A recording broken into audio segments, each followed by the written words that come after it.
It's time for the WWE Podcast Mailbag, episode 81 here on this May 18th, 2022. We've got a lot of stuff to get through tonight, guys. Not a crazy long show. I say that as famous last words. We'll see. But it is the middle of May. We're headed towards Hell in a Cell in just a few weeks. And you guys have some good questions. Obviously, a lot has gone on. Headlined by Sasha and Naomi, and you guys have some great stuff on that. So this is the show for the listeners. We get to hear from you, and we're going to do that right after this. Are you looking for some relief or just need relief at the end of the day, but CBD just isn't cutting it? Try Delta 8 THC, CBD's older brother that actually works and makes you feel relaxed. Delta Munchies is revolutionizing the way you consume cannabis by skipping the dispensary and shipping straight to your door. Derived from 100% American-made hemp, and they come in a variety of products ranging from vapes, delicious gummies, tinctures, and more. So skip the line and find relief with Delta Munchies. Head to deltamunchies.com, that's deltamunchies.com, and use the code WWE20 for 20% off your order, guys. Head on over to deltamunchies.com and get 20% off your order by putting in the code WWE20, WWE20. This is WWE superstar Drew McIntyre, and you're listening to the WWE Podcast. The champ is the one that everybody wants, me. WrestleMania! Austin 316 says I just whipped your ass. This is my iron. You're gonna acknowledge me. Welcome to the WWE Podcast Mailbag, everybody. Let's get into it. This is your show, and as I say, if you want the ads gone, there's a simple way to do it. Many of you have been taking me up on the offer to head on over to Patreon. And for just $1, of course, there's higher tiers that provide more benefits, but for just $1, you can get in the door, just walk in and get hundreds of ad-free shows in the exclusive After Dark show and Discord. Lots of stuff for $1. I mean, it's nearly free. And I'd encourage you to do that at patreon.com/WWE podcast. You can also head on over to Apple Podcasts and click that ad-free button. 99 cents a month gets you ad-free everything. And our website, www.podcast.com. Use promo code Roman if you go VIP, and it gets you 50% off your first month. So, boy, lots of ways to go ad-free if you choose to do so. But let's jump into it. Because I know that you guys have a lot to say this week with the crazy news about Naomi and Sasha Banks. Let's get into it. And I'm going to dive in and start with a new patron. I announced him a day or two ago. And it's the Grim Reaper, and he writes in, and he says, he has a Champions Review, so that's what the topic of this is, a Champions Review. He says, Roman Reigns, the head of the table, tribal chief, needle mover, is getting stale now for me. Don't get me wrong. I like Roman as a wrestler, but he needs to drop the belts soon. One to Drew, one to Cody. Hopefully it will come soon. Well, I don't disagree with you that things are feeling a little stale with Roman. I would say he's taking a bit of a backseat to the Usos, which Anthony DeMarco and I covered on our State of WWE episode this past week.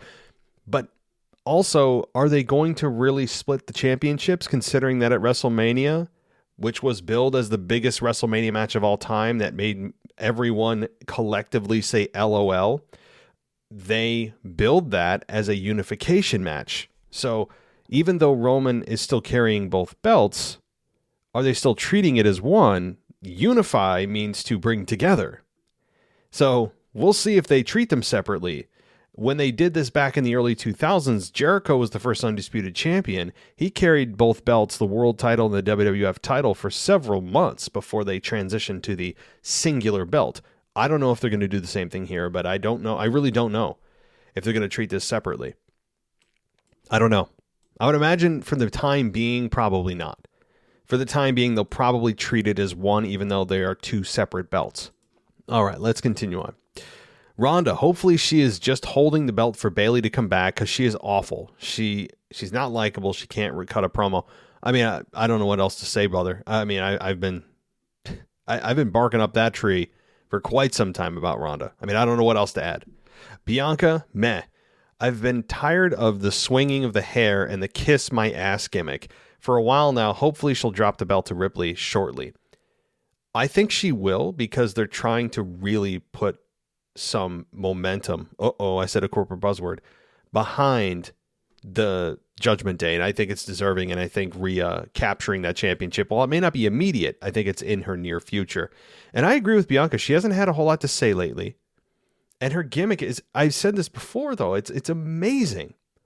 That is some serious talent to take a gimmick like that literally tells you to kiss her ass, swings her hair obnoxiously every 5 seconds, says that she's the best, toughest, roughest, fastest, whatever. She's just the ultimate human being to ever exist.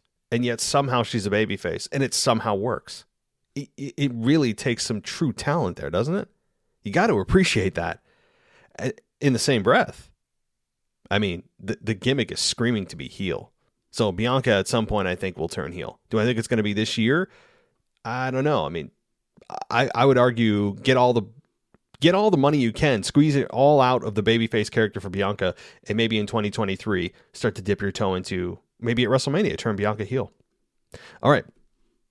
Let's see. Ricochet. He's been doing a better job than Shinsuke, but they need to start putting the Intercontinental on pay-per-views. Yeah, I mean, that's what happens. A lot of belts in WWE right now, a lot of them, which is sad to say. I shouldn't say a lot. I mean, there's always a select 2 or 3 that you get the belt, get whatever belt that is, whatever championship it is, and then you just go to oblivion. It's like you just somehow acquired Harry Potter's cloak and you just go invisible. Women's tag titles, which may be abolished, and hopefully they are. We've got the U.S. title that sometimes gets forgotten. The Intercontinental Championship. I mean, somebody should open up a criminal investigation on what they've done with the Intercontinental Championship in terms of neglect. There's got to be some kind of law on the books that's akin to child abuse or child neglect when it comes to the Intercontinental Championship. It's a damn crime. Even though Ricochet is getting a little more time, it's not even who they've put it on. It's what they've done with it. It's the championship itself that's the problem. That WWE's made the problem. And even the women's championship at one point. I remember Asuka being women's champion for like 6 months last year, 2 years ago, and she was forgotten. I mean, it's amazing how that happens sometimes. So, Theory. This guy's going too far. Natural heel. Yeah, look, Austin Theory is growing on me. I have to say, and growing on me in a way that WWE wants him to grow on me, meaning feels like he belongs. You want to see somebody beat his ass. And that's money in my mind. I mean, that's ultimately what you always want, is to emote, is to create the emotion that you're trying to create. And I think it's working with him. Usos. I feel the same way about them as I do Roman. Stale needs to drop the belts, preferably not to RK Bro. SmackDown needs new tag teams. Yeah, well, who? Right? I mean, you got the Viking Raiders, but they've been on NXT. Who's exactly going to be that team? Alpha Academy? They're on Raw, but not that it matters because there's no such thing as a brand split anymore. I mean, I don't know. Somebody name a team. I know you want new, but who? That's the thing. Plus, WWE really values that bloodline story. So I don't know if there had to be somebody special. RK Bro, seems the way of giving stars a break is to tangle them up in a chair. Yeah. Yeah, that is definitely a way. Certainly. When you tangle somebody up in a chair and you injure them, yes, that is. Let's see here. But you could do a splitting up shortly Riddle, and he is transformed to a top contender over the past few months. He needs to go on a singles run, a solid one, with Orton as his friend. A split doesn't mean they have to be rivals. Yeah, I think that's a good point to bring up because we're all just waiting for the other shoe to drop with this team. I mean, I thought it was going to drop a year ago, and WWE probably did too until they realized, oh crap, we're selling a whole bunch of merchandise, and they seem to actually have organic chemistry on the screen. Let's see what we got. And they caught lightning in a bottle. It fell into their lap.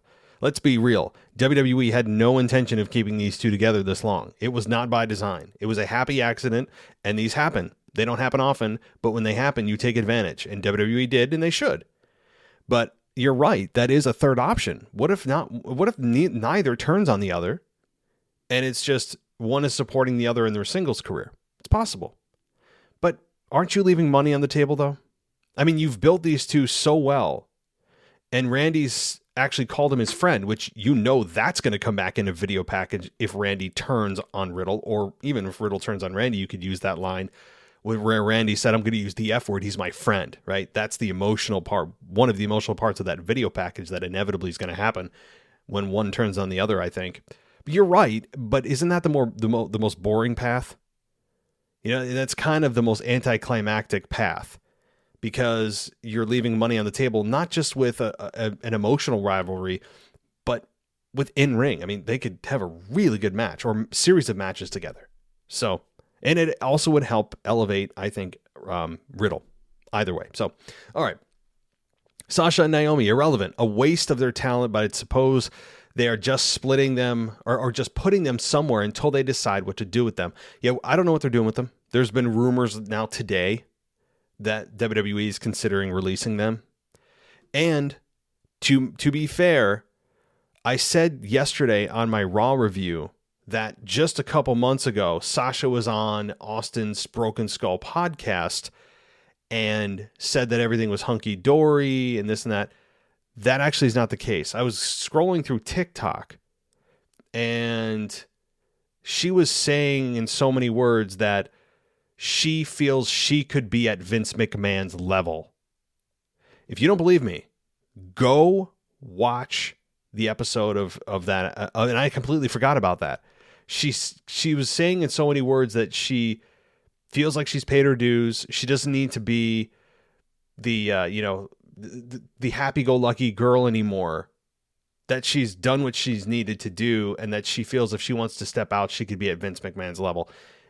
I may be butchering some of what she said, but that's kind of the gist of it. Go watch that interview. I completely missed that part. So there's something there. And honestly, as much as we're all, and a lot of people have been praising Sasha and Naomi for doing this, and to some degree, maybe, we don't know the full story. Regardless of that, nobody's going to be on Vince McMahon's level. I mean, Sasha Banks, Mercedes, her real name, is extremely, I feel, she's got a huge ego. Her promos, even when she's off WWE TV, she's on, just doing a podcast interview on Stone Cold's podcast, wherever, she's got an attitude to her. Like, she's still trying to be in character, or maybe that's just really her and it's obnoxious. Like, I feel like she's living the gimmick. And you are not on Vince McMahon's level. Nobody is. Nobody will ever duplicate what Vince McMahon has done. Love or hate the guy. I know there's a lot of people that hate the guy, and I understand why. But nobody will ever be on the level of Vince McMahon and what he's been able to accomplish. I sit in here and I criticize him from a creative standpoint on a weekly basis, but that doesn't take away from the accomplishments, the body of work that Vincent Kennedy McMahon has put together over the last 50 years. I mean, my God, the man is one of a kind and has changed professional wrestling forever. So to say you can be on Vince McMahon's level and you feel like you should be and you are is pure narcissism. That's it. Okay, you view yourself in a way that no one else views you. So anyway, I just have a problem with Sasha Banks' ego. There's clearly one there. Even if she's justified to walk out, I mean, that's besides the point. So, all right, let's continue on here. I'm going off the rails as always. Let's see. Where am I at? Lost my train of thought, rather. So I wonder why they haven't or don't have a women's Intercontinental and United States mid-card championships. Yeah, well, here's the thing. They can't even manage the tag team titles for the women. How do you think they're going to do with an additional 2 titles? Plus, you add more championships. Not only do all the other values of all the other championships get lost, but you also, by adding more championships, never will have a program that doesn't have a title involved in it. We've been complaining that the women's division is always about the belt, always about the belt, always about the belt, always about the championship. And yeah, if you add more championships to the division, the women's division as a whole, then every single thing that ever done in every match is going to always be about a championship. You'll never have a grudge match or anything. It's going to either be about those mid-card titles or the top women's championship, or hell, maybe we even have Ronda Rousey create the SmackDown Championship title. Ugh, what a total no. So anyway, yeah, that's the other thing and plus I don't think they have enough women. They don't have enough women to warrant additional titles to be put into the mix. They have to bring back like 10 divas of yesteryear, wheel them out of the nursing home, and put them into the ring every single Royal Rumble just to fill the ring with 30 women. You don't believe me? Go look at the past few Rumbles. How many nostalgia acts come back just to fulfill the 30 mark? Yeah. So, all right. Anyway, 24/7 title. Just give it to R-Truth. Well, yeah, I mean, give it to him and then have him bury it. Just literally and figuratively put it in the grave. I think Memphis Mark would, I definitely think, I don't think I know, he would echo that sentiment. And by the way, he's going to be our co-host on this week's Week in Review. So stay tuned for that. He'll be returning to the show after several months. It's been too long. Memphis Mark's going to be coming back as a co-host for this week's Week in Review on Sunday night. So something to look forward to there. Okay, final point. It seems if you got tangled up in a chair, it's the only way to get a break. So you can go have plastic surgery. Can't wait to see Charlotte's new face. Will we ever see Madcap Moss again? I hope so. So I think we'll see Madcap Moss again. Yes, definitely. Probably in the next few weeks. Maybe even at Hell in a Cell. Maybe. That seems to be a quick turnaround time, but depending on the injuries, I think they said it was a contusion, i.e. a bruise. So he probably will be ready to go for Hell in a Cell facing Madcap or facing Corbin in some kind of match. But as far as Charlotte goes, is she really getting plastic surgery? I mean, or are you just being facetious? I'm not sure. Yeah, I think Charlotte's taking time off. I mean, that's just what it is. I think she needs time off. I think she wants time off, and there's nothing wrong with that. Recharge her batteries. The fans need a break from her. She probably needs a break from the road, needs a break from fans, needs a break from WWE environment, and just go recharge yourself. Yeah, so, all right. Thanks, Grim Reefer. I don't know your real name, so I'll just go with that. But let's see what else we got here. And all right, well, let's you know what? Let's just take a listen, and we'll probably find out who this is.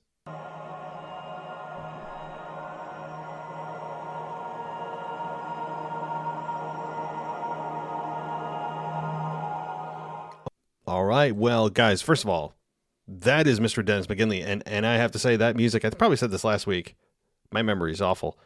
That music, it's very trance-like, very trance-like. I actually kind of enjoy it in a way that would make me want to listen to it as I'm going to sleep.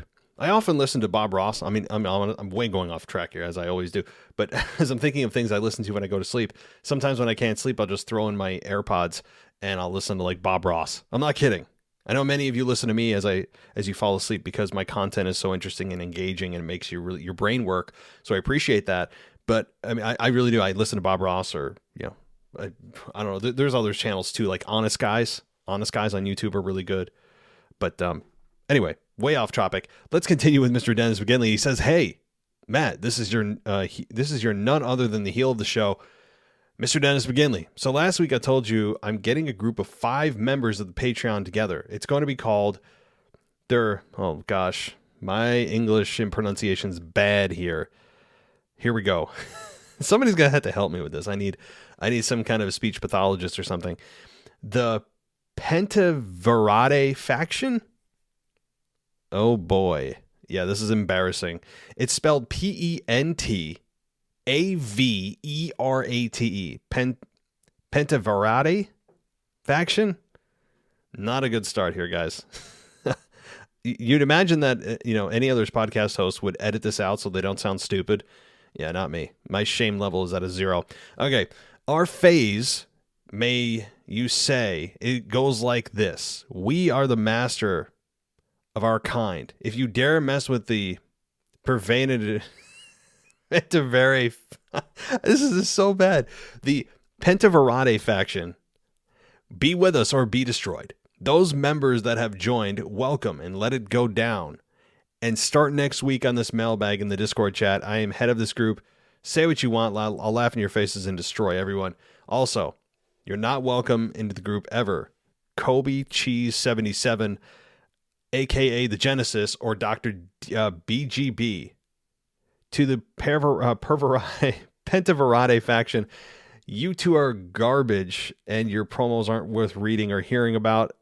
We don't want anything to do with you two. Have a great day, Matt. Mr. Dennis and McGinley out. Talk with you all next week. Well, maybe for those of us who are vocally challenged and don't have the brain power to pronounce it, maybe we just I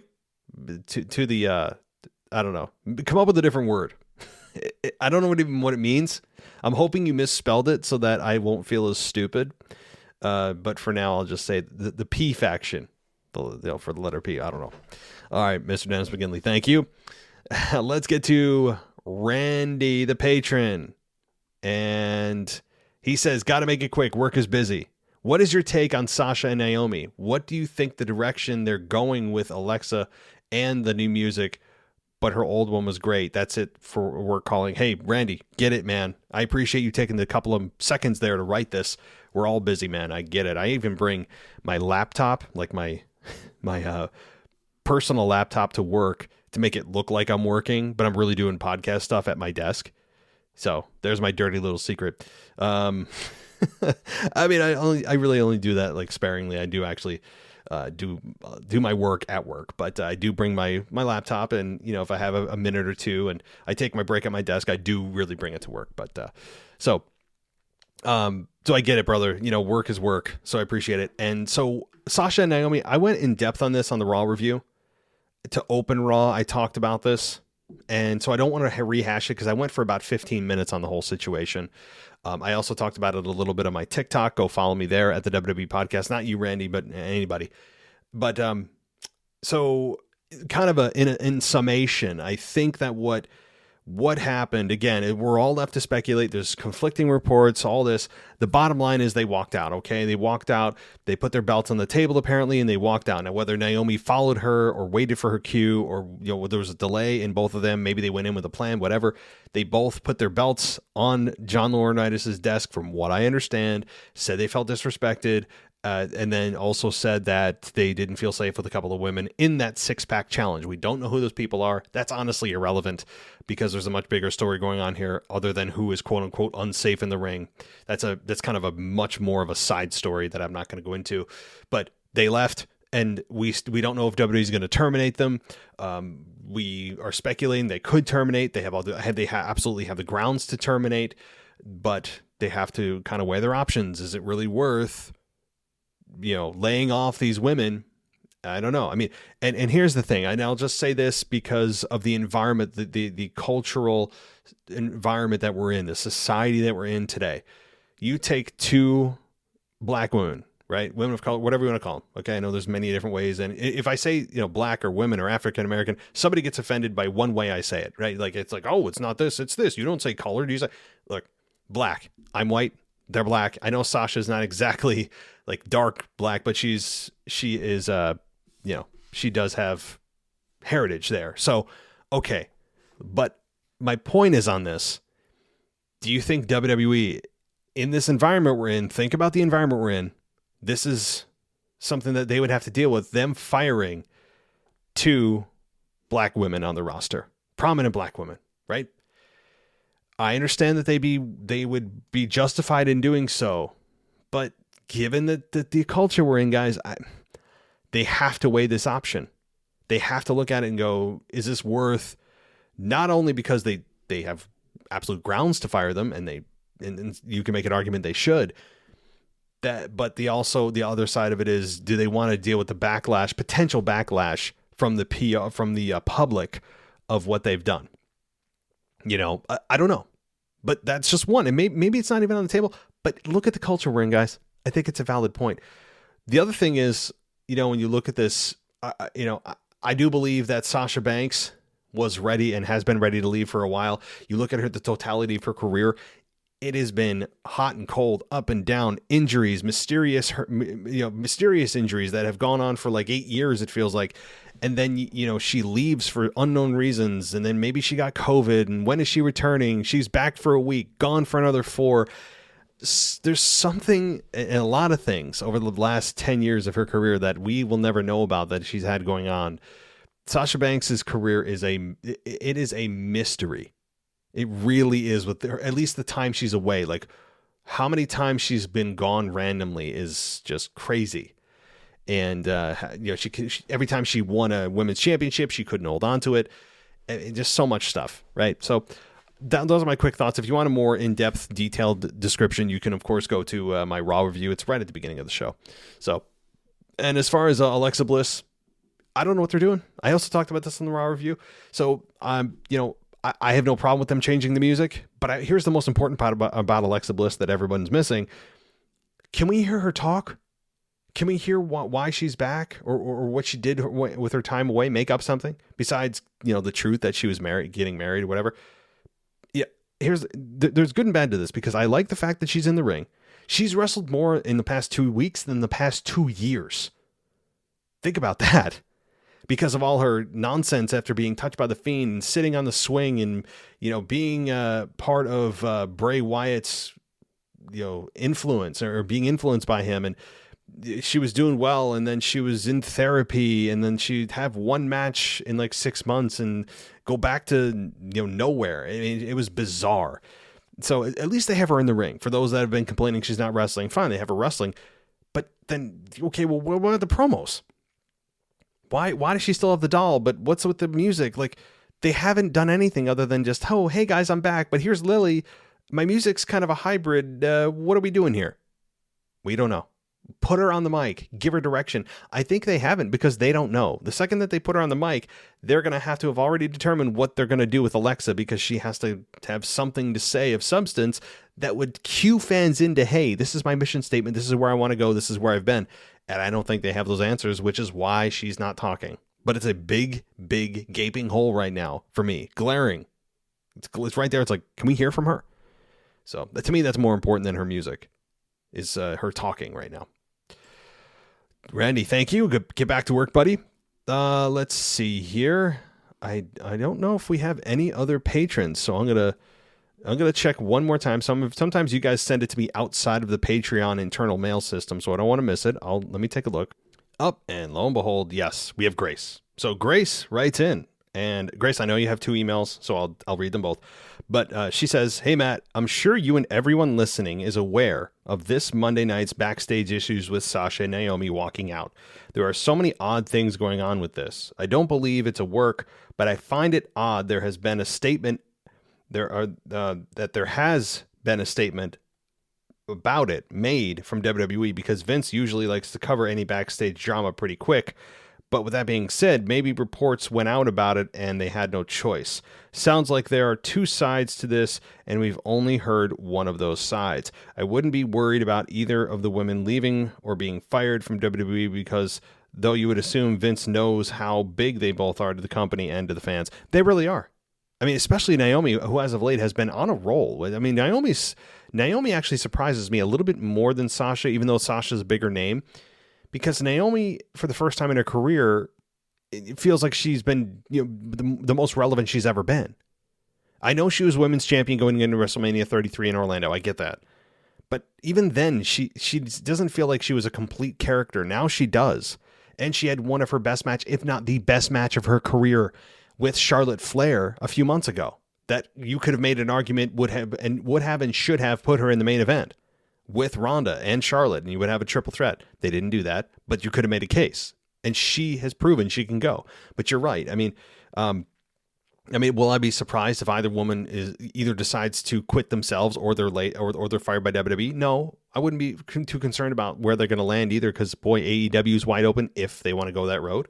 Both of them would immediately be signed, and boy, does the women's division in AEW need help anyway. So yeah, I'm not worried about them. I mean, honestly, as far as work and being in the soup line for homeless people is not probably where they're going to end up, right? Like, they're not going to need food stamps.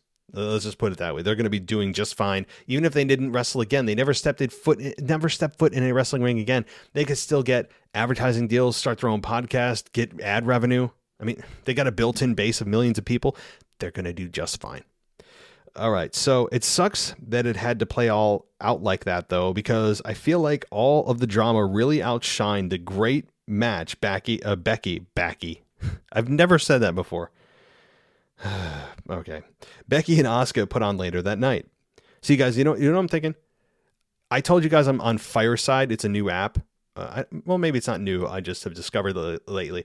I'm on Fireside and Twitch at the WWE Podcast. And the reason I'm telling you that is because as I'm thinking about this, I almost went live tonight. And I may start doing that for my shows that I record, even though they're pre-recorded. I may still record them live, and you'll see all of the goof-ups with me live. So I get to embarrass myself, not just from an audio perspective, but also visually. So that's going to be fun. But seriously, guys, follow me on Twitch if you are on Twitch at the WWE Podcast. I'd appreciate it. Okay. Sorry, Grace. I put a shameless plug in the middle of your email. I'm just a total jerk tonight.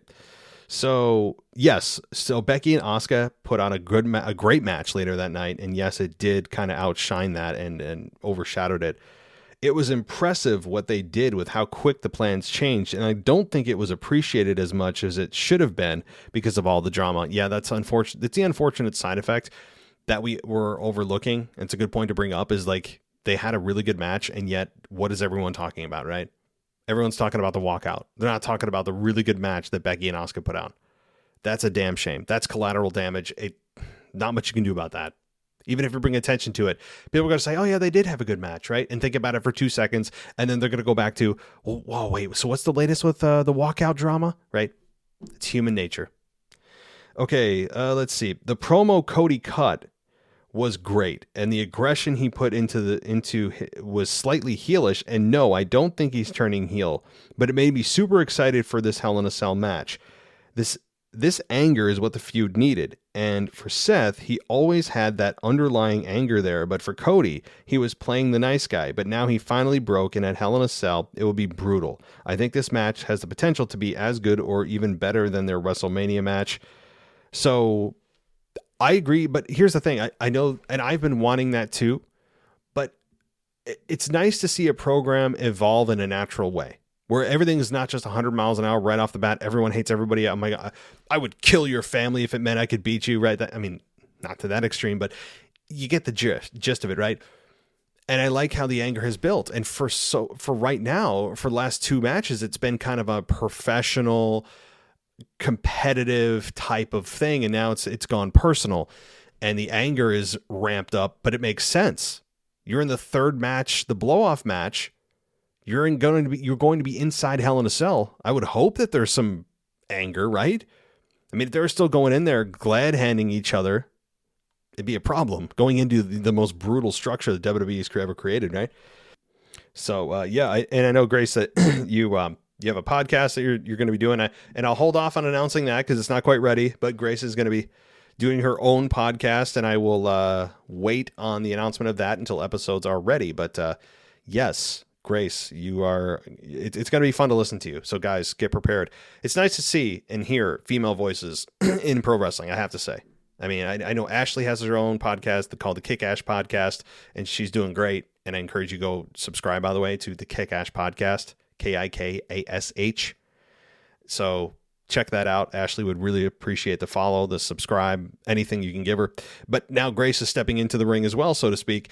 And I think she's going to do great. So I will definitely let you guys know when her new episodes drop. So, all right, let's see. So, your second email, Grace, is the only reason Alexa Bliss brings out Lily is because it's a money grab. Ooh, there ain't no way they were ready to lose out on the merch sales from Lily.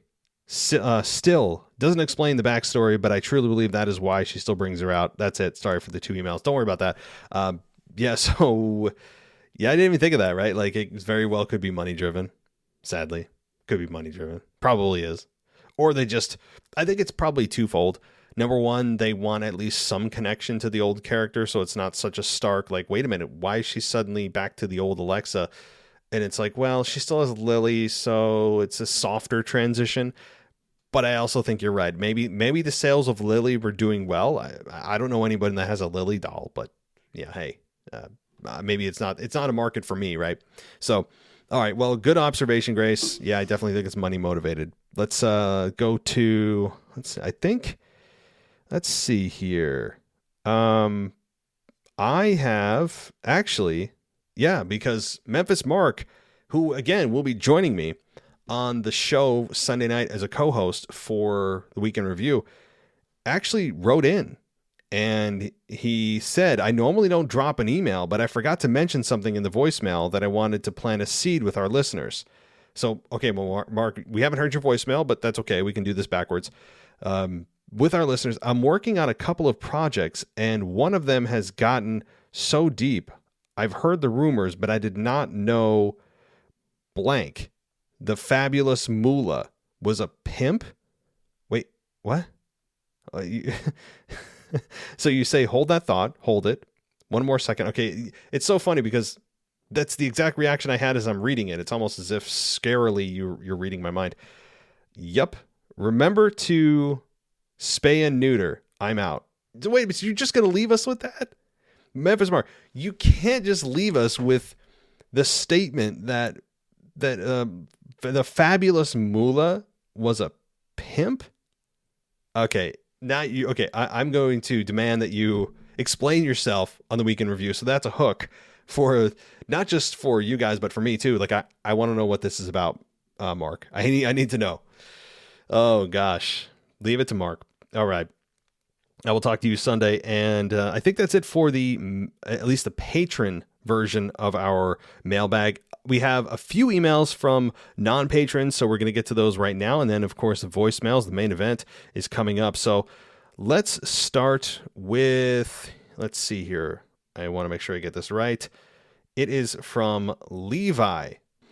And Levi, something's up with the email you sent, because you put a message in the subject, but I don't see much in the body of the email. I even forwarded it to another email box I have just to make sure it wasn't a formatting thing with the original box I got it in.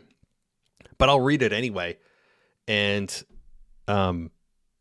maybe it was meant to do this. So I'll read what you said, Levi. You said, "Hi Matt, I'm new to the mailbag. I wanted to start by telling you about AJ and Finn teaming with Bayley. Quite a few sites say Bayley's a free agent. That's all from the infamous listener." Well, maybe that's it. Okay, so you put your entire message in the subject. Talk about to the point. Good stuff, Levi. Kudos. Points for you. So, I have not heard that.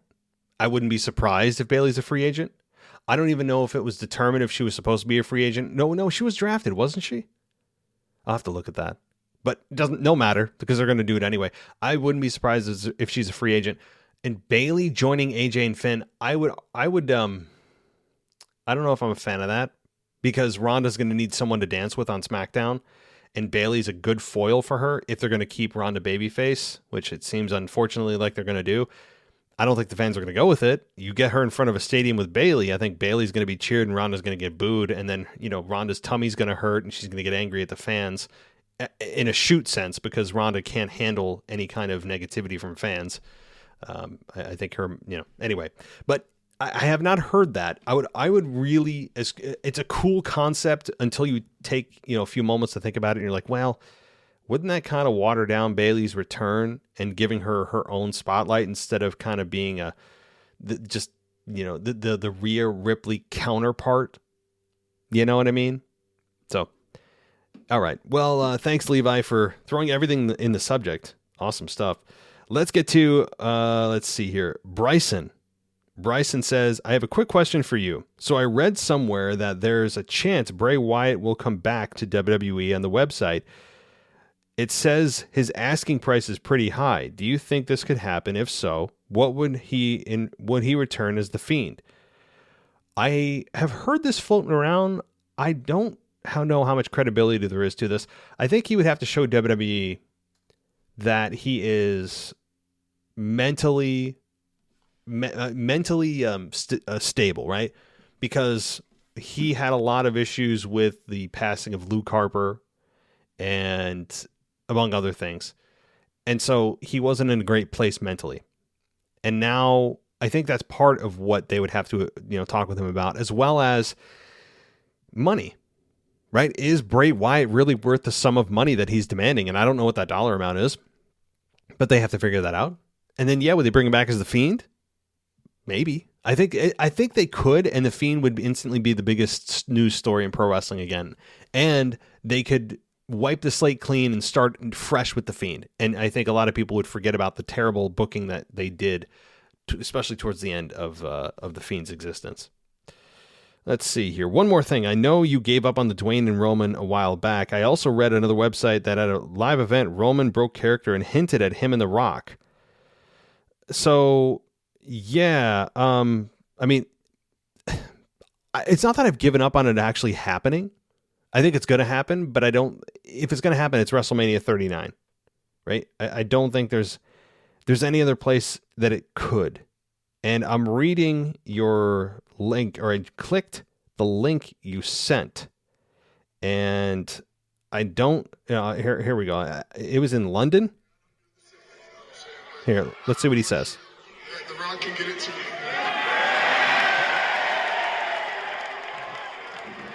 I want y'all to get home safely tonight. All right, so something about The Rock can get it too, and that got the it said during a moment in the ring with the mic, a fan asked, "What about The Rock?" Roman answered and said, "The Rock can get it too." And then the crowd, obviously, you heard what they did there. And then he said, "I hope you all get home safe tonight," that kind of thing. So, yeah, I mean, everyone knows it's going to happen. I haven't given up on the idea of it happening, just not right away. I kept, for a while I was on a streak of like, oh, it could happen here. Oh, the golden egg is something with The Rock, all this and that with Survivor Series. I've really been talking about it from Survivor Series up through Mania, and it was just like, I was getting embarrassed every time I thought, he's going to return at the Rumble. And it's just, so what I meant is I'm giving up on it until it's WrestleMania season again. That's why. That's what I really should have clarified. So, all right, that's it from Bryson. Thank you so much, buddy. And let's see here. How many more do we have? I think we have two more emails, and then it's voicemail time. So this is from Jacob. A few things. First, the way that Raw opened this week felt like they were trying for a combat sport feel. The way the announcers were standing in front of the cage to promo for the match, I liked it. Something new for them. They should definitely continue for a big match intro. Totally agree. I said the same thing. Great stuff. I love the way that they were standing there. Just little production things like that. It's amazing, right? Second, Reigns and Rock at WrestleMania for the championship will not happen. Only one of those can happen. Either Reigns defends the title at Mania or Reigns faces Rock at WrestleMania. The Rock would have to either win Money in the Bank or the Royal Rumble to face Reigns as champion, and I don't see either of those happening, and nor would I want them to happen. On any scenario of the Rock and Roman happening, I don't care if it's at a house show that it happens.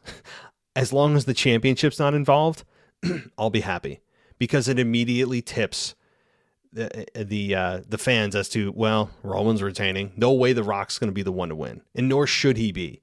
The Rock is in no position at this point in his career, in his life, to be the one to take and end the run of Roman Reigns. It would make no sense.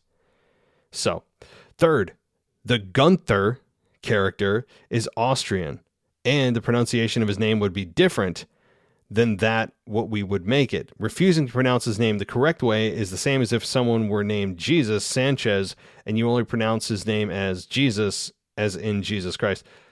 Well, there's a lot of mispronunciation of names, right? I mean, look at Omos. Is he Nigerian? Am I mispronouncing his name by saying Omos, even though it's actually supposed to phonetically spelled Omos, right? I mean, to me, even if somebody from Austria, a language expert from Austria, sat down at my desk and said, "You are pronouncing this wrong. This is offensive." Okay? I don't care. Number one. Number two, it sounds stupid to say Gunther. It's like I'm saying like half of Goonies. I don't know why Gunther. Anybody else feel this way? Okay, so even if I am purposefully pronouncing his name incorrect from the Austrian, pronunciation of his name, well, I think I'm just, I'm going to have to deal with it. Fourth, Cody has been pretty open about being bullied in the WWE locker room because of his lisp. Maybe he could get it fixed, but knowing the type of person he is, he's probably embraces it now and uses his platform to encourage others, specifically kids, not to hide it and embrace themselves. Well, look, as I said yesterday in my Raw review, and I was being perfectly honest, what I said was, if you didn't hear it, I know you did, Jacob, obviously, because you're responding to it, but for those that didn't, I just said that Cody's lisp is a distraction for me. It's a distraction because it's not something you often see, and I'm not making fun of it. I don't make jokes about it, okay? But if it's fixable, why wouldn't you want to fix it? I don't know. Again, I'm not a doctor. I'm not a speech pathologist. I don't know exactly what would entail the curing of a lisp at that age, right? Like that's why normally when you have a lisp, and I had a lisp as a small child, I was able to correct it because I forced myself to place my tongue in a certain way every single time I said an S word with an S, right? And you learn as a kid to do that, and then as a kid, your brain adapts and you go into adulthood and no problem. But once you get to be an adult, it's harder to reprogram your brain maybe for things like this. I don't know. Maybe he's just said, screw it. That's part of me. That's part of my personality. And great. If he embraces it, fine. The more power to him. He can embrace it, from here until the cows come home, but that's still not going to change the fact that it's distracting. And I think he'd be better off from a promo standpoint to correct it. That's me. Now, if he's trying to be a hero to kids and show, kids that you can be anything you want, well, here's the thing. That's fine. I have no problem with, role models that are appropriate, but telling kids to embrace who they are is fine.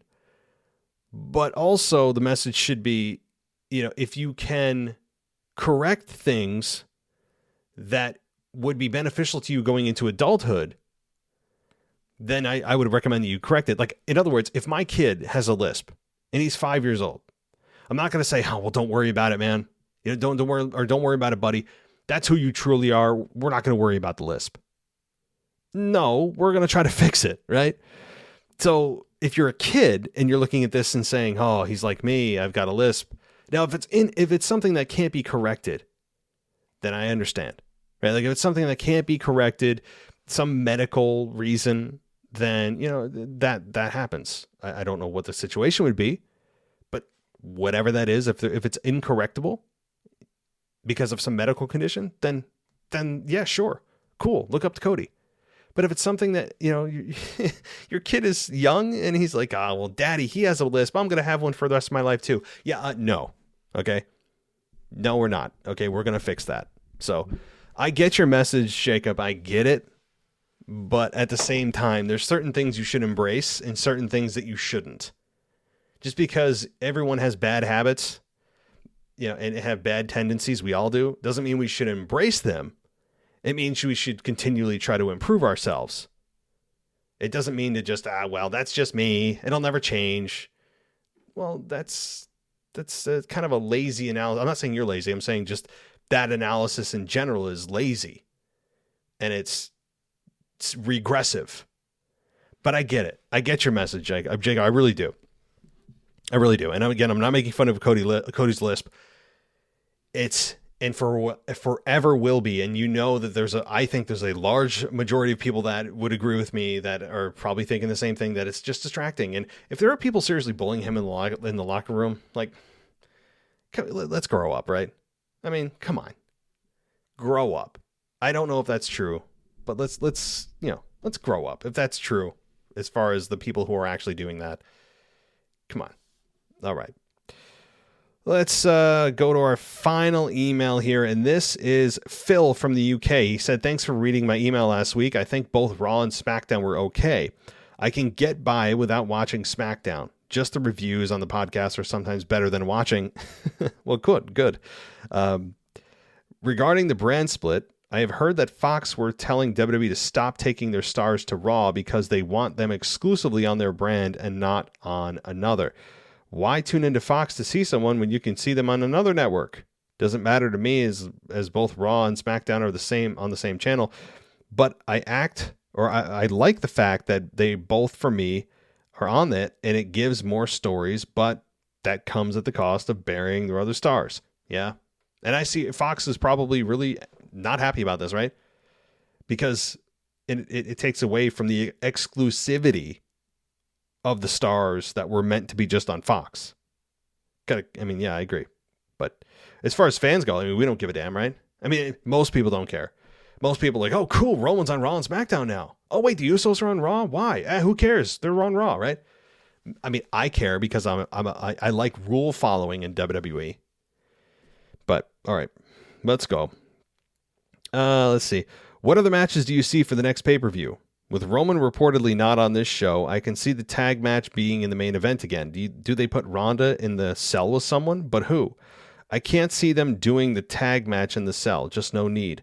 Only to keep Roman out, and if he's not there, then no point. Well, so Roman reportedly is not having a match on the show. That doesn't mean he's not going to be there, right? There's a difference. Now, do I think Roman's going to interfere on Friday's tag title unification match? Yes, and we're going to get a schmaz finish, which will lead to the real match that happens at Hell in a Cell between the Usos and RK Bro. I would say it should be in the cell. We've been building to this match for like 2 months now. A lot of animosity there. I would not put Ronda in the cell with somebody that she's never faced before. What are they going to put her? Who are they going to put her in the cell with? Again, the cell should be exclusive for rivalries that are worth it. And the only rivalry on SmackDown that seems to be worth it right now is the tag title unification match. Name another program going on right now that is deserving of it. There are always 2 matches there, and I think they will still fulfill the 2-match obligation for the cell. We've already got Cody and Seth. The only other one that makes sense is the tag title unification match. I understand that people want women in the cell, but how does that work exactly? Tell me, if they just do it to do it, that's a bad job out of WWE. I'm sorry. The mystique of the cell is all but dead because of how many times that we've seen Hell in a Cell matches. But if you're going to still try to, salvage anything that's left of the mystique of the cell, the respect for the cell, then make it matches that are the most qualified to be in it. And nothing Ronda's doing is qualified right now. Charlotte's out. Raquel Rodriguez faced her last week. She has no opponent. What are they going to do? Put her in a cell with somebody for a 2-week program? Come on. So as far as other matches go, I obviously see Becky Lynch, Asuka, Bianca in some kind of triple threat for the Raw Women's Championship. Probably Gunther, if you're being, if you're from Austria, there you go. But if you're from the United States, you want to say Gunther, there you go. It's Gunther, because that's how you would pronounce it in the English language. But hey, I would say Gunther versus Drew Gulak and Omos versus Bobby Lashley. There's another one. Right. So, all right. Also, with this walkout that happened on Raw, I thought it was very weird that WWE actually mentioned them leaving on the show and then a statement after. If this is real, is the position of WWE to keep in-house and say nothing, but to even have Becky mention them, or mentioned, she says, hold on, this sentence is a little screwy for my brain. So I'll reread that. Is the position of WWE to keep it in-house and say nothing, but to even have Becky mention, she said, or she say them leave is a bit weird. I know what you mean. So saying that Becky said that both Sasha and Naomi left is a bit weird, and it's unconventional, but I appreciate it because I appreciate the truth rather than them coming up with a schmaz reason. Truth always wins out. And I think that what they did was the right move because they knew it would eventually make the rounds in PR, and they just went with the truth. And I appreciate that. Okay. let's see. If this is a work, then where do they go? It's not. So I'm not even going to answer. It's not a work. That would be a really bad idea. For what? Just to everyone go, oh my God, no way. Wow, they got me. That is not worth the backlash you're going to get from actual news sites. New York Post, for example. I read an article from the New York Post. They are reporting this. The New York Post, they're not a pro wrestling outlet, right? So, I mean, major news sites, major news outlets are covering this. They're not going to want to be caught up in a pro wrestling storyline.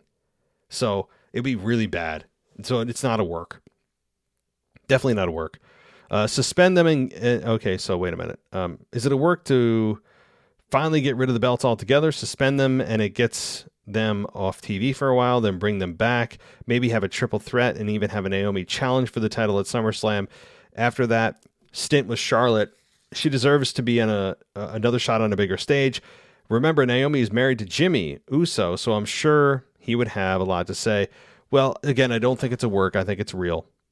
And yeah, I mean, Jimmy is Jimmy. Yeah, I think it's Jimmy Uso. That's another part that I didn't consider. Right? And that's a part WWE has to consider. If they fire them, well, then what does Jimmy think about that? He's involved in the biggest storyline WWE's had in, many years. That's another factor. Where do you think they go from here with Hell in a Cell coming up? What matches will they have? Do they finally have the U.S. and Intercontinental titles defended at a pay-per-view? You mean a premium live event there, Phil. I can't remember the last time we saw a feud and title defense on a pay-per-view. Well, yeah, again, I don't either. And I think that they have put the mid-card titles on the back burner for far too long. And it's actually a bad time, an especially bad time to do that, because with Roman not being on TV as much and him having the top two championships that have merged into one, apparently, you would imagine this is a great time to bring forward those mid-card titles and showcase them. But unfortunately, yeah, it's business as usual. Let's see. Thanks again. Love the show. Love how it's a mixed bag. Most shows are all negative and constantly put the business down.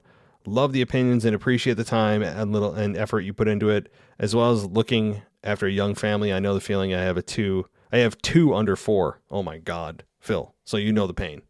Like right now, my eyes are half closed and I have to get up at 5:30 in the morning tomorrow. So I don't need to explain. Anybody that has young kids knows, but thanks for the appreciation. And yeah, I mean, there are a lot of shows that are negative. Even this one, admittedly at times gets a little bit too negative. I get too negative at times. I think for whatever reason, I gravitate to that. Just I see a show and I write down all the things I didn't like about it, but I'm making a more conscious effort to really think about the things I liked and think about the things that really bring me to pro wrestling and things that I can talk about that balance out those bad things. So I appreciate that.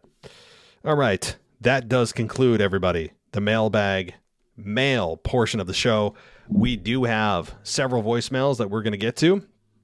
Let's see. My gosh, I'm scared to see how many we have. I haven't looked yet. I know we've got like a decent amount. Yep, we do have a decent amount. So I am going to start with these voicemails, and then, of course, after the voicemails, we'll close things out. So here we go. Who's up first? Hello, everyone. You guessed it. 2 times European champion, the French guy, Alex here. Hope everyone's okay. And just wanted to, once again, as an obvious statement, the Pebble, where are you? You will say, of course, the referee counted too fast. It was not the right referee. But I will say to you, don't make excuses and go to the kitchen or something, like go to the Pebble community, go to the Rock community. I don't care. Now, the European Championship is in the right hand again with Alex, the French guy. This out of the way, I just wanted to, I will know that in this week's episode, everyone will talk about this, but now Reigns is officially a part-timer, and this proves once again that making every egg in one basket is not the right choice. And I don't know where WWE made this. Now you have like 2 championships and maybe one defending in 3 months. I don't understand the concept. Like really, they need to find something quick. Otherwise, a lot of people, including myself, will not like watch the product anymore. Even if it's super cool right now in some storylines, championships are really very important. That's all for me for this week. Everyone, bye, and celebrate your 2-time European champion. Bye, guys. Alex, how you doing, buddy? Well, I mean, again, I've covered a lot of Roman Reigns here, so I'll try to be a bit brief on this and just say that, look, yeah, I mean, he is a part-timer now, and I'm not mad about that.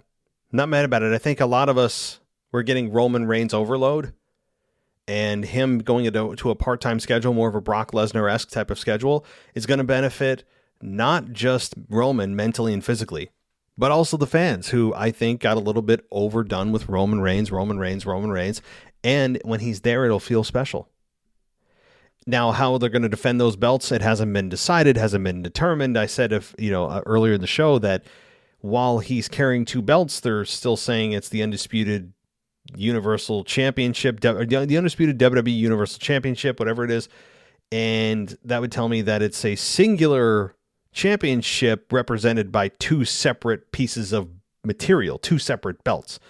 But I still don't, and I'm not convinced that they're going to defend them as a singular championship. And I think it may be defended separately and go just back on their word of it being a unified championship just so that Raw has one.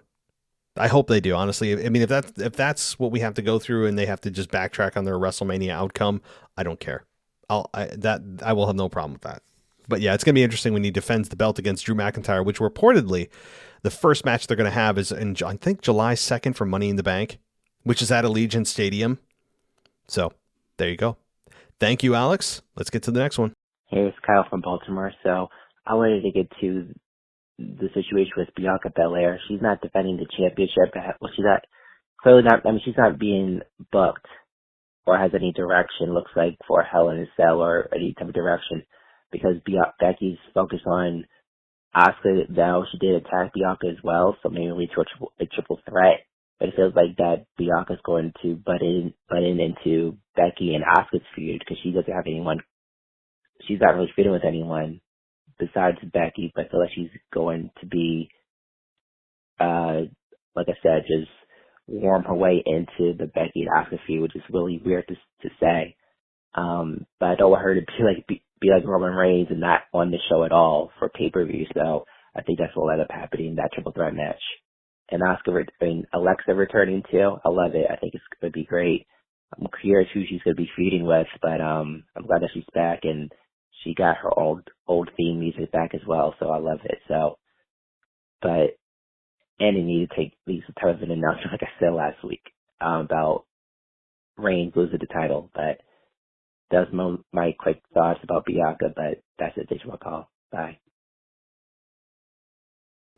So for your last question first about Alexa Bliss, I think that she's probably going to continue this program with Sonya Deville, maybe for another couple of weeks. Maybe even that ends up in a match at WrestleMania, at the pay-per-view at Hell in a Cell. Maybe I would advise against it, but perhaps just to get Alexa more exposure and get her back into the minds of fans, they do that.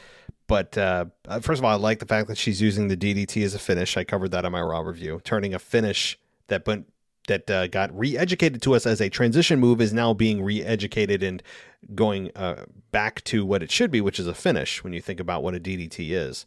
But yeah, so that's what I think.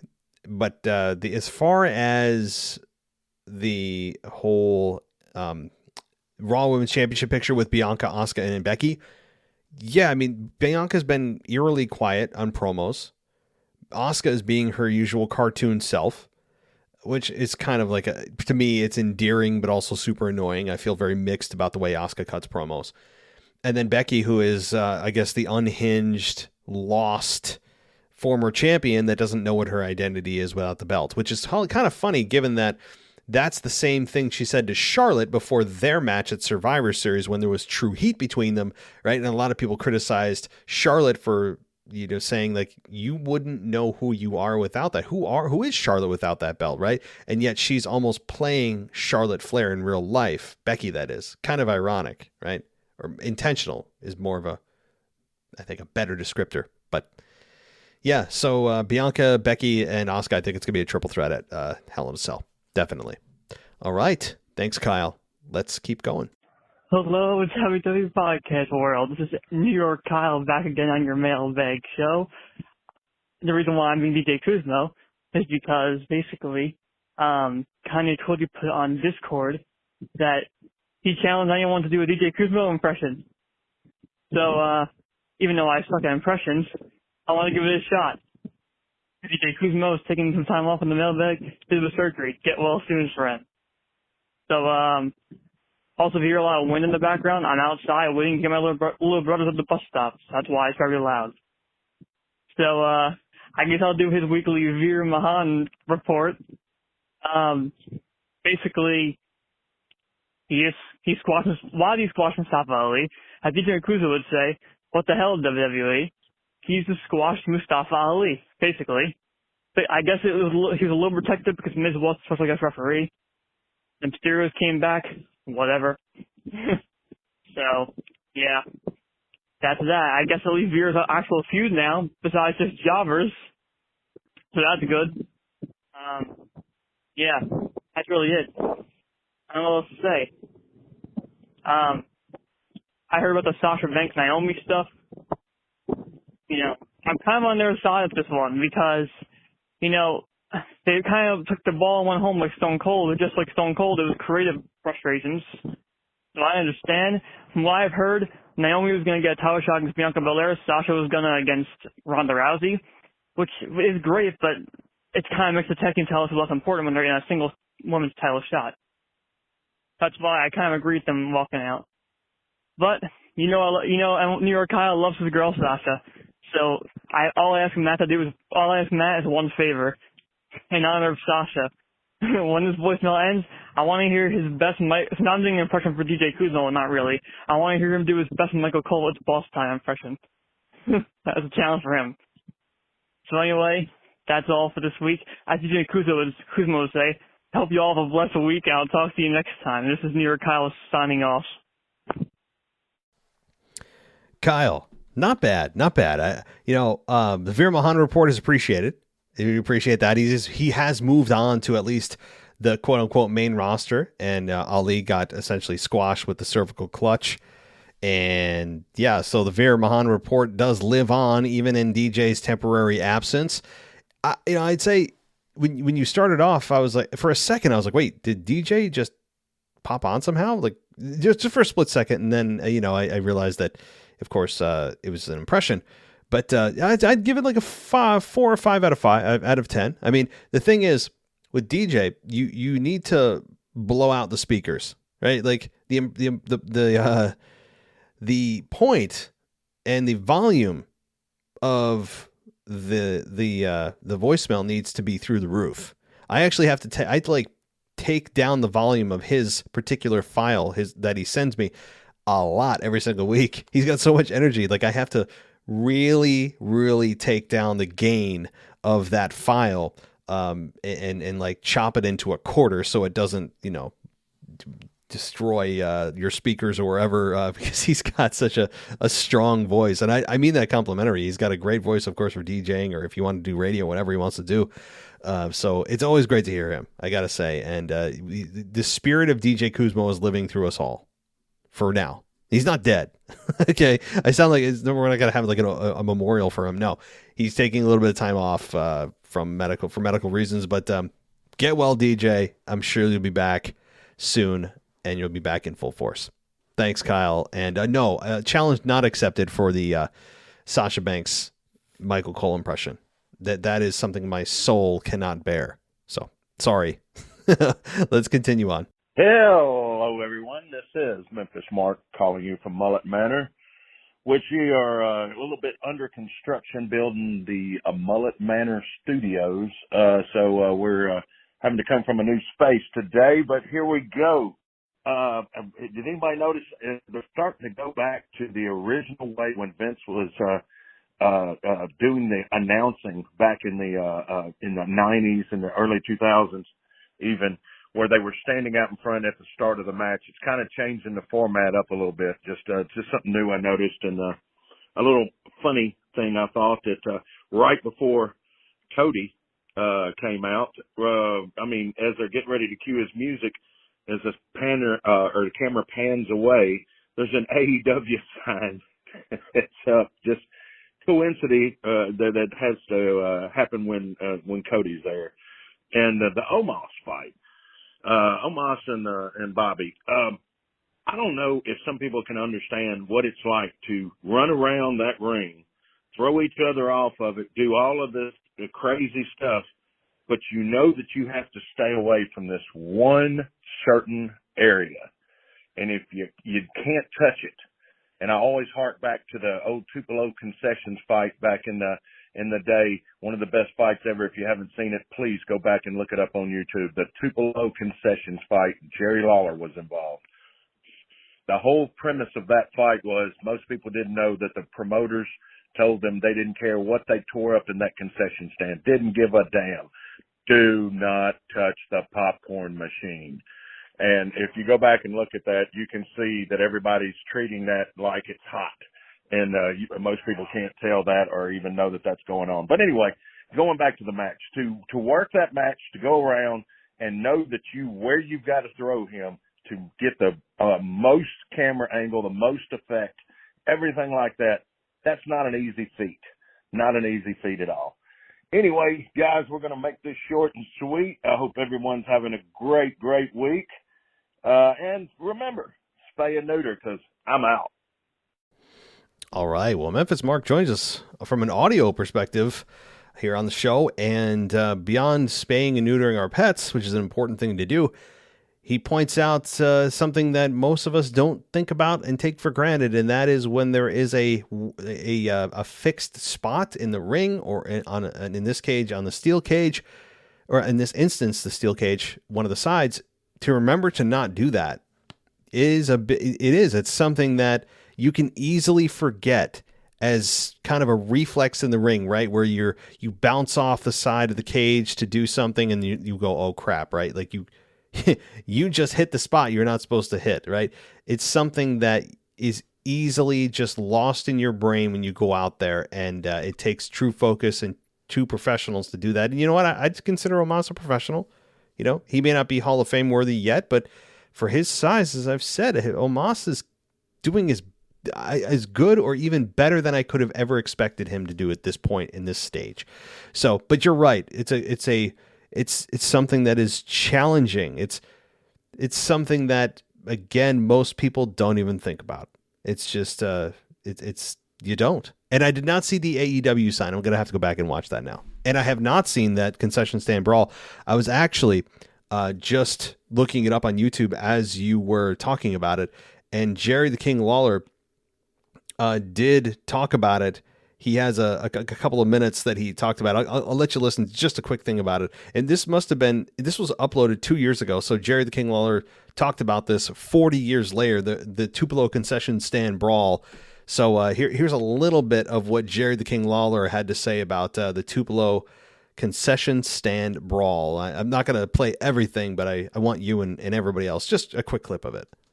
Lawler in the concession stand, all four of them bleeding. I always look back and say, hey, that was the start of hardcore extreme wrestling. They've tried to duplicate it since, but you can't duplicate it. It's been 40 years since tag team partners superstar Bill Dundee and Jerry the King Lawler took their match with Larry Latham and Wayne Ferris outside of the squared circle and into a concession stand at the old Tupelo Sports Arena. All it takes is one Google search of the Tupelo concession stand brawl to uncover a litany of YouTube videos and articles about the brawl. The King offers his theory on why this match still resonates today. The reason that people still talk about it 40 years later is the same reason they still talk about me and Andy Kaufman because it was the first time anything like that had ever been done in wrestling anywhere. Memphis wrestling historians will tell you the concession stand brawl was born of desperation. Memphis promoter Jerry Jarrett was struggling at the gate and hemorrhaging talent. Jarrett knew this stunt would generate buzz for his struggling promotion. 40 years later, Bill Dundee, a wrestler's wrestler, won't give away any trade secrets. Before the match started, you had no idea you were going to end up. No idea we was going to do that. Even when we go over there, we didn't know what we was going to do. It wasn't like. All right. Well, so that is there's a little bit of a recap of that. Not that I ever expected to talk about the Tupelo concession stand brawl, but there it is. And if you guys haven't seen it, definitely YouTube it. I know that it was 1979, but man, still it holds up after all these years. Test of time, something special, man. So thank you, Memphis, Mark, and we will be talking to you Sunday, man. So let's get to our next voicemail. Hey, it's Reggie from Arkansas, and sorry about last week. I was really in a rush.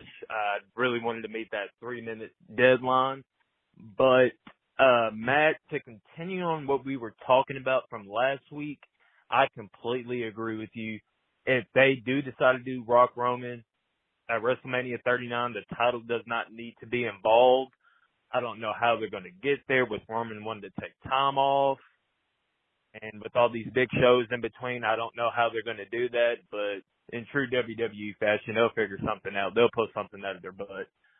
But to continue on about this week's, last night's show, Raw, I thought it was kind of a little silly how, they started off with the steel cage match.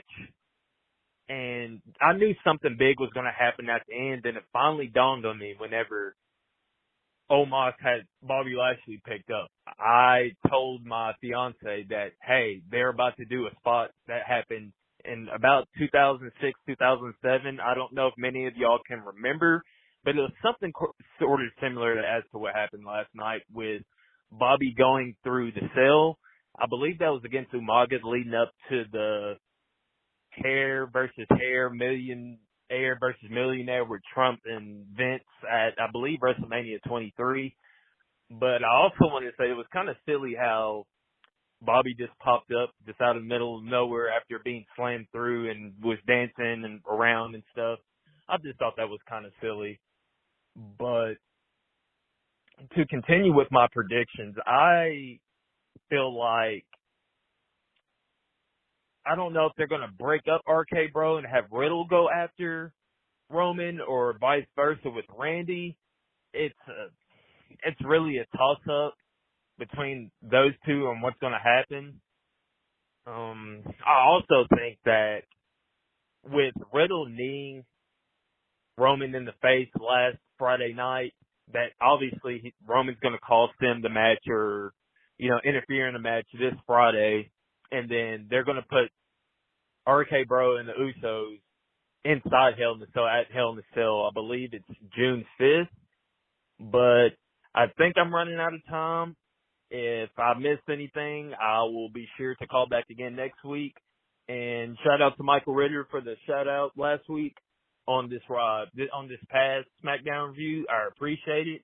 And I will be going on May 27th, I'll be going to Friday Night SmackDown in Little Rock, Arkansas. It's about a 30-minute drive from my house. And, Matt, I would love to come on and talk to you about it. But I'm running out of time, and y'all have a good day. Thank you.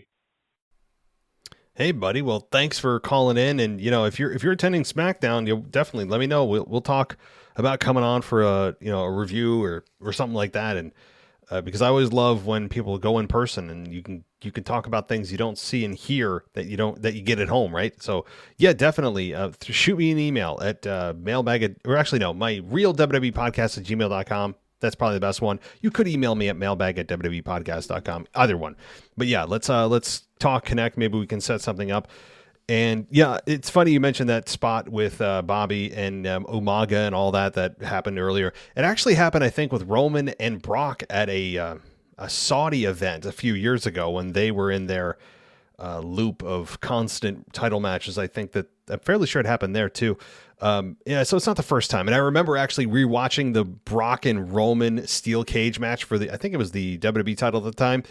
Or I don't know, one of their top belts. And when Brock got put through the steel cage, the side. It was the same side, by the way. I remember seeing twist ties fly off. They were like little twist ties that they had kept it together with. And like the slow-mo, you could see the twist ties spinning. There were several of them that were just holding the steel cage together. That was kind of funny. But yeah, I mean, I know what you're saying. It was kind of silly that he just popped back up. He did get up a little bit too soon, but I actually think he wasn't supposed to just lay there anyway. I think he was supposed to get shot out and then take a bump after he got thrown out of the ring. Unfortunately, he landed like it was a California King mattress. And so he knew he had to get off to win the match. Otherwise, the longer he lays there, the dumber that Omos looks, because he realizes, wait, he's out of the cage. Why am I not doing anything? I'm just standing here. He was in a weird spot, and I think Bobby did the best he could with it. I know what you're saying. He popped up way too quick, but the alternative is just, Omos standing there and going, well, I could win the match here. Why am I not winning the match? So I get it. But thanks so much for your comments, and let's continue. Hey, man, this is Justin from Maryland. I just had a couple of topics I want to discuss. Hopefully I don't run out of time because I got a lot of things I want to say. So first I want to speak on the Sasha and the Naomi situation. So I love both stars. Fun fact, Sasha Banks, I know it's not her real name. My last name is Banks also. So that's like one of the reasons I love her. She's good in the ring, good promo, all that. So I read that something about that they were upset because Naomi was scheduled to win that match. She was supposed to pin Sasha or something like that. And, they were upset, and I agree, because you're the tag champions. Why are you in a six-pack challenge for the Raw tag titles, and why is one of your champions winning? You're supposed to be, trying to find opponents for your title. So I definitely agree with them. It makes sense. I mean, you have SmackDown superstars coming on Raw all the time, so they could have easily put in some SmackDown stars in that match. I understand not putting Liv Morgan and Rhea because, they're in the program already, but that didn't even make sense. So when I read that, I was surprised, and I was like, okay, that makes sense, because they feel disrespected, like they won the tag titles, and they're not even defending them. So that's all to say on that. What are your thoughts on apparently Roman's not going to be on the Hell in a Cell card? I kind of figured that because they're trying to have the unification match probably main event or the Cody and Seth match. So who do you think he'll face at Money in the Bank? I guess it's going to be Shinsuke because they're still pushing that whole storyline because he had a promo and then he was interacting with Sammy on SmackDown. So I think they'll probably go with Shinsuke. They'll probably have some kind of battle royal or something, and then Shinsuke will probably win, and they'll probably hold off Drew for SummerSlam. Want to talk about Asuka and that Lynch match. I thought we were going to get a DQ because I thought that they wanted to do a three-way, but I guess not. And I was hoping that the ref would reverse the decision because Asuka used the miss. I don't see how that's not a DQ, but hey, Asuka versus Bianca. I think Becky's probably going to call it a DQ, and then we'll get that three-way at Money in the Bank. So that should be fun. And next, this might be the last thing. RK Bro and the Usos definitely going to get a DQ on. Hey, Justin. Hope all's well with you, too. And let's get into your points. So Sasha and Naomi, I mean, everybody, as expected, is chiming in on this. And it seems to be the consensus that most people are agreeing with Sasha and Naomi and what they did to walk out. And again, we're getting a small piece of the story that's also only one side of the story. So in total, we are getting a very small piece of what exactly is going on. This also, I think, is something that is going to be revealed in time. If they're released, there's going to be a lot of information that is exploded onto the scene of what happened. And while that was the excuse, and I saw that as well, that it was that to them was disrespectful, that Naomi was originally going to win. Now she's not. There has to be more to it, right? Like They wouldn't just walk out because of that decision in and of itself. Maybe that to them was the last straw, but there was a whole lot of crap before that I'm sure they had problems with. That to them was the last straw. But who faces Roman at Hell in a Cell? The answer: nobody. From what I understand, Roman is not going to be or compete at Hell in a Cell. He's going to have his first title defense against Drew McIntyre at Allegiant Stadium at Money in the Bank, July 2nd. So that's that. And I do believe that. So I have to say, I'm not sad about it, but at the same time, I'm very curious as to how they're going to actually defend the belts separately, whatever. We've speculated about that too. So thanks, Justin. Good stuff as always. And I will talk to you next week. Hey, man, it's Justin from Maryland again. I just wanted to touch on something real quick. You might not play this voicemail or the first one, but either one is cool. I just want to touch on something real quick that I've been thinking about. What are your thoughts on the Intercontinental Championship? Because it's seemingly been just thrown to the wayside. I saw that it hasn't even been defended on a PLE in about a year. We haven't even seen Ricochet on SmackDown since he beat, who was that, Shanky, part like 3 weeks ago. So I just don't understand why they aren't showcasing this title. And then SmackDown, they definitely don't have the star power Raw has right now. So do you think that they should just unify the U.S. and, well, no, I don't know. They're not going to unify the belts. I don't know. But, like, what do you think they should do? Because it doesn't make sense that they aren't having the champion on SmackDown, and then they're not even, defending it on the live big shows. So it just doesn't make sense. And then, like I said, Ricochet doesn't really have any good opponents because SmackDown is low on stars right now. Raw has basically everybody. So, yeah, I just want to touch on that. I mean, the U.S. title is clearly more important. Theories on the show every week defend the title, all this and that. So that's just crazy that one of the more historic titles in history, they're not even showcasing it. Hey, they even showing the women's tag titles more than the Intercontinental Championship, and that's just crazy. Hey, even the 24/7 title is getting more TV time than the Intercontinental Championship. So, yeah, that's it. I just want your thoughts on that. If you don't play the first voicemail, that's okay. Because I don't think anybody has even brought this up. I haven't heard anybody talk about the Intercontinental Championship. So, yeah, so that's it, man. That's it. Talk to you next week.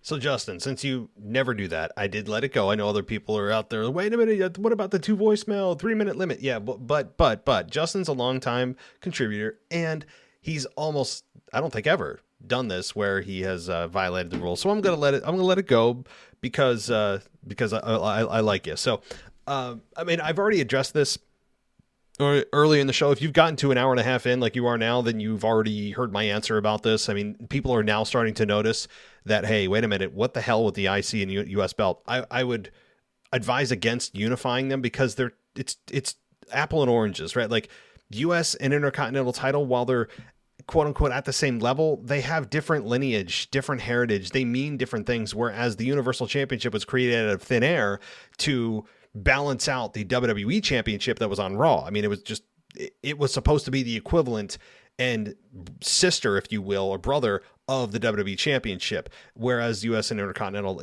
you couldn't do it. It wouldn't work. But yeah, I mean, you would imagine, again, I will drive this point home. There's no better time with Roman Reigns on a part-time schedule, with the WWE and Universal Championship being held by Roman Reigns, and him not being on TV much and barely defending the belt. There's no better time than to showcase and elevate the championships you do have. You're never going to have a better opportunity. These opportunities come few and far between, where you have your top champion and championships absent, that you can use that time to fill with championships you do have to elevate them.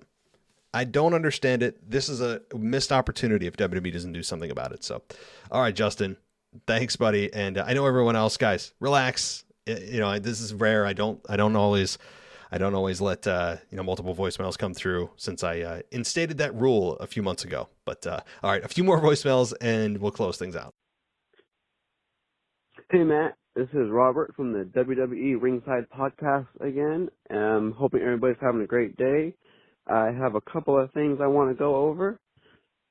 First was on SmackDown when RK Bro, and the Bloodline went face to face, and Riddle ended up kneeing Reigns in the face.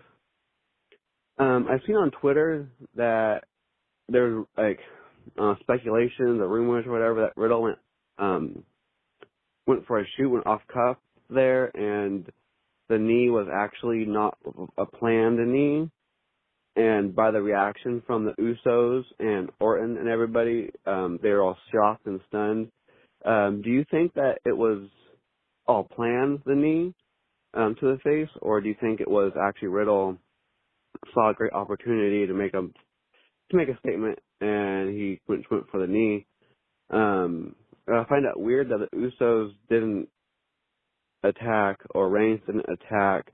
They kind of just stood there in shock, like they didn't expect it.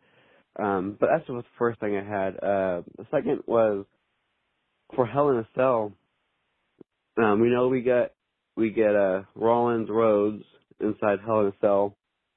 I'm still up in the air on what the second match is going to be inside Hell in a Cell if they have two. I really want to see the unification match somehow make it into Hell in a Cell. But with how they're building up the match this Friday, they're putting a lot of hype behind it. So maybe there won't be a distraction finish this Friday, and we actually do get the unification. But I see there being a distraction finish on Friday, leading to a Hell in a Cell match. But the question I have is actually for Omos and Lashley. Do you think we're going to see them inside Hell in a Cell instead? The only reason why I bring that up is because with Lashley issuing the weekly challenges now to Omos, trying to get bigger and bigger, we did a steel cage this week. Next week, Lashley is going to issue another challenge. Do you think this ultimately ends inside Hell in a Cell where MVP finally gets what is coming to him and Lashley is able to take care of both of them? I could see that happening. I don't want it to happen because I don't think WWE really wants them inside the Hell in a Cell. I don't think it would be good for the pay-per-view. But with it getting bigger and bigger each week, I mean, what's bigger than Hell in a Cell as far as... Hey, Robert. Well, good questions here, so let's fire them off. As far as the distraction finish for the Usos and RK Bro on Friday, nobody believes that this is actually going to end. Haven't heard anybody that actually thinks this is going to be a true finish, definitely ending of the feud. No way. I mean, you get 2 weeks till a premium live event. You're going to have some schmoz finish. I don't think it's going to be a distraction finish, though. I think it's going to be Roman Reigns spearing Riddle, causing a disqualification, and we get a screwy finish, which just leads to the main to the event, the rematch at the Hell in a Cell event. So let's see, the knee to the face of Roman. I don't think it was a shoot. It had to be a work. I mean, because if it wasn't, what's the outcome? How do you end the show like that? Number one, it ends the show in a way that leaves the fans happy, but also goes, oh my God, what did Riddle just do? And it sets up for Roman to give Riddle some payback to screw him out of the unification match that's going to happen on Friday. I mean, it sets it up nicely. And if Riddle was going into business for himself, I mean, that's bad. You can't do that, especially with the top guy. Doesn't work. It would be career suicide. No way that's a work, or rather a shoot. It's real. It's real. As far as like storyline, like it was supposed to happen.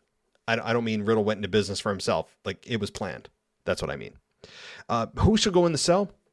I mean, you make a strong case for Omos and Lashley, given that they had their first match, second match, third match was inside of the steel cage, and then logically the next step is put a roof on the cage, put them in the cell, And Lashley's going to have another challenge that's already been promoted. So there's definitely a case to be made for Lashley and Omos inside the cell. And you know what? I think they'd have a good match.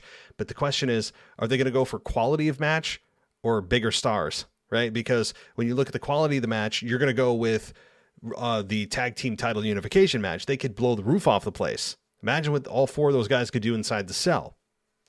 If you put Lashley and Omos in the match, okay, you're going to have a much more slow-paced match that storyline-wise, it may be deserving of it, but star power-wise, right? I mean, Bobby Lashley's a big name, but Omos is still growing. I don't think Omos is ready for inside the cell. So the answer to me is no. Lashley and Omos will have something else in terms of their match stipulation at Hell in a Cell, and I think that the tag team title unification match will be inside the cell. That's my estimation. Thanks, Robert. Let's get to our final voicemail. I'm sorry, hey, it's Kyle for Baltimore. I wanted to just really quickly just bring this up about the whole Sasha and Naomi stuff. I think it's sad that this has happened, but I want to go back to my narrow thoughts about Bianca facing Asuka. Now, here's the thing. Has Bianca got... Is Bianca over with the crowd she is, but she's not all that interesting right now as champion ever since coming out of WrestleMania. So, I know people love Bianca. I love Bianca too. I think she's great. I think she's she's fantastic, but it's nothing interesting for Bianca at all as a storyline perspective. It's about Becky and Asuka. Bianca doesn't really even matter. Ever since WrestleMania, it's just about Becky and Asuka. I feel like Bianca's just the third wheel. So, I feel bad for Bianca because she feels like she doesn't really matter as of right now because, again, it's not about her. It's about Becky and Asuka. But that's my 2 cents about that. But that's for my call. Bye. I must be in a really good mood tonight because I'm allowing all these extra voicemails. And I know everyone's gonna be like, oh, I'm going to do that next week. Don't do this, guys. Okay. I really would appreciate you keeping it to 1 voicemail. This is much more the exception than the rule. I'm just, I guess, feeling generous. But that said, Kyle, you're quickly on the third wheel that Bianca is right now. It's weird, right? Bianca, the champion, who won the main event of WrestleMania 2 years in a row, is a third wheel. You're kind of right, though. She hasn't had a whole lot to say. She essentially kind of forced this to happen, sitting at ringside. She's not on commentary, and is just kind of worming her way into the match, which is her own match that shouldn't happen this way. It is weird. And I mean, I could watch Becky and Asuka in an Iron Man match or an Iron Woman match, whatever. It would be, I mean, it'd be amazing, but yeah, it's weird, right? But you know, inevitably the outcome is, as I've said throughout the show, triple threat. Bianca versus Asuka versus Becky at Hell in a Cell. Not confirmed, but that's my speculation. So thank you, everybody, for your contributions tonight. I really appreciate it. Consider going ad-free on our Patreon page. You get a shout-out on the shows you heard. You get Discord server. You get hundreds of ad-free shows. You get the After Dark show. I'll be recording a new one soon, hopefully later this week. And it's going to be focused on something a little bit different than my promiscuous side of life. Something else that I was suggested. I'll be covering that on the After Dark Rated R show. Okay, it's Rated R, not for the family. That's available on Patreon. And also Discord server, and you get priority placement in this Mailbag show as a patron. So lots of benefits for $1 a month, I got to say. You can also get an ad-free experience on Apple Podcasts for 99 cents a month. You just click the ad-free button. You get to get everything ad-free on Apple Podcasts in the native application. You don't have to download anything extra. Or our website, guys. Our website is still a thing, WWEpodcast.com. Use the promo code Roman at checkout and get 50% off. So, all right, everybody. Thanks for listening. That closes me out for the week. But no fear, no worries. I'll be back Sunday night with Memphis Mark covering your week in review. Until then, take care, everybody, and I'll talk to you next time. Thanks for listening to the WWE Podcast. Don't forget to subscribe on your favorite podcast app so you don't miss a show, or head to WWEpodcast.com. And for all of these shows ad-free, head over to patreon.com/WWE Podcast. Until then, we'll see you next time.